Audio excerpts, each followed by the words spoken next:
I'm Holly Keegan, founder of Academic Ascent. In my 20 plus years as an educator, I have been incredibly fortunate to learn from fellow educators, the families I work with, and the students I serve.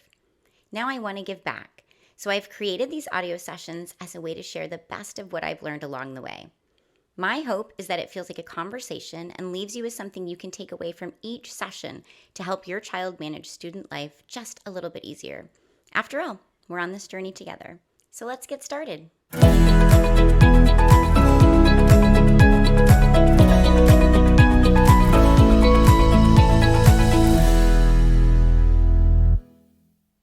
Hello, everyone. Happy holiday season. For me, I think this time of year is equal parts fun and total sensory overload.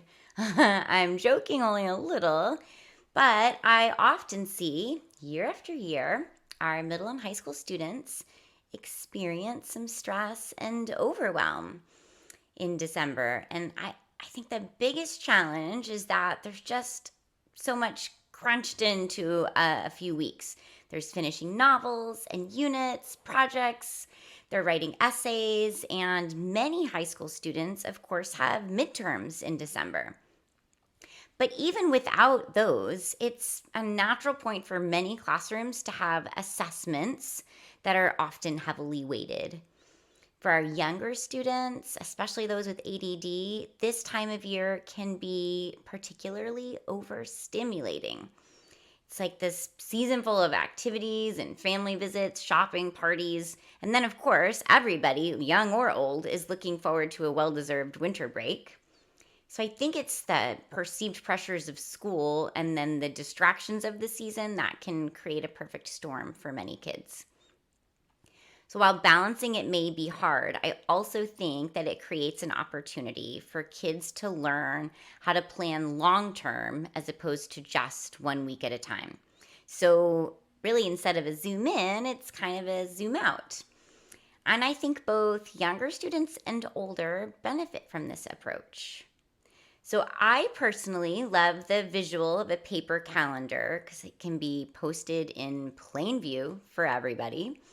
But I also recognize that some high schoolers prefer a digital calendar. Either one is fine. So to start, you want to grab that December calendar with room to write and then a few different colored pens.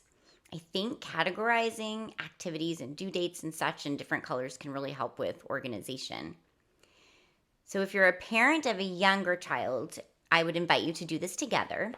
And you first want to start by noting when winter break starts, because that's what we're all looking forward to.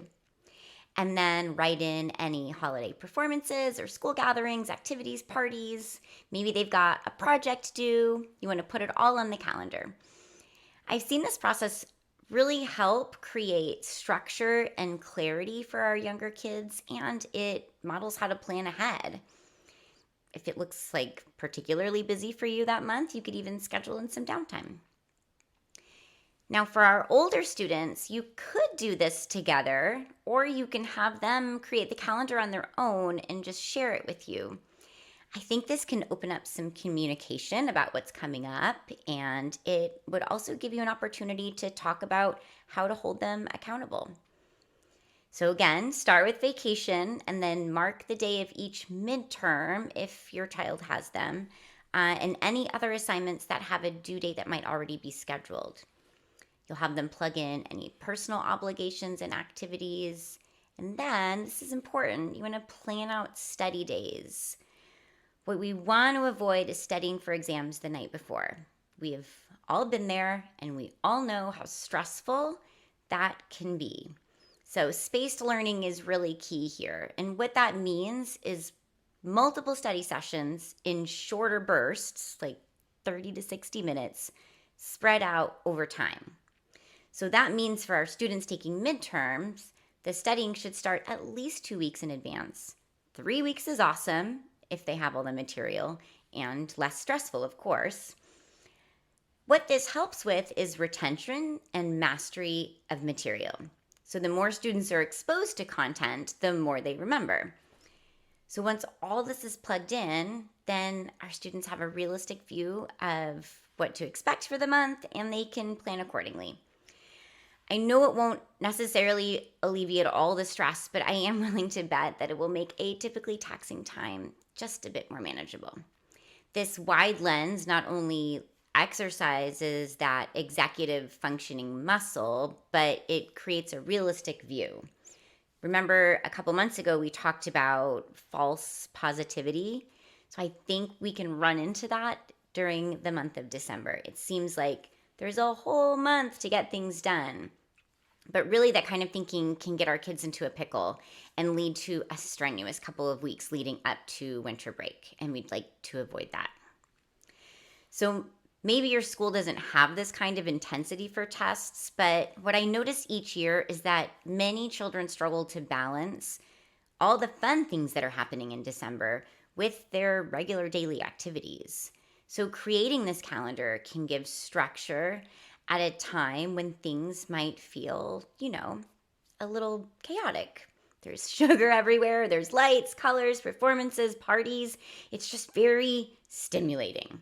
So I think a little structure can be grounding at a time when it's often needed the most. So to wrap up, you want to grab those big monthly calendars and take a little time to plan out the many things that happen the month of December. So write down anything with the due date, any social engagements or performances, and then for those students with tests, schedule the studying ahead of time, please. Then post that beautifully well-planned calendar for everyone to see. Thank you so much for listening. Happy holidays to everyone and happy learning.